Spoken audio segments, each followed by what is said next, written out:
dulur kene iki. Napa nggih? Iya, Nggih, diucapkan minal aidin wal faizin, mohon maaf lahir dan batin Bapak Ibu sedoyo. Oke. Ya, lagunya lho, Bella. Nggih, niki nak mboten wonten panyuwunan? Ada permintaan dari kadang-kadang Sinoman iki mau nyuwun ana sing nyuwun apa iku kusumane ngati. Nah, kusumane ngati. Nah, kok ya cocok. Cocok ya? Karo Oke. karepe Mas. Cocok karo kahanan. Heeh. Ya. Ya, ditancake lho. Ya. Dados Gema Mustika.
Mas Gareng. Wahyu Mata. Ada Mbak Bella.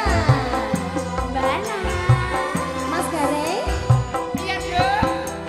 Ki Guritna Channel. Cek Afi.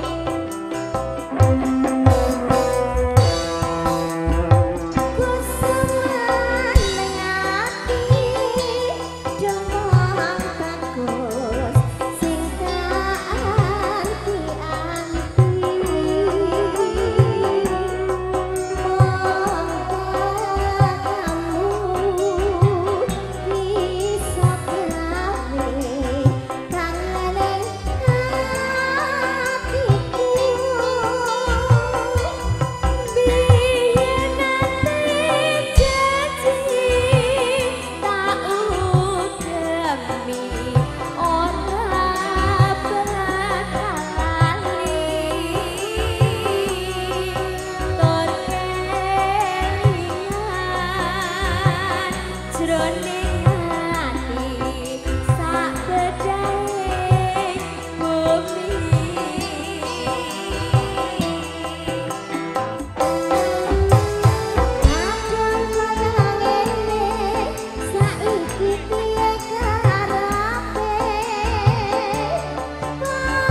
tetap berdiri Nduk Ana lawan Nduk Vela. Mas Gareng. Dalem. Iki dawuh saking dulurku lanang Mas Agus. Ijin. Minangkani dawuh saking panjenenganipun Mbah Eko Bilowo nyuwun sriuning Mustika Tuban.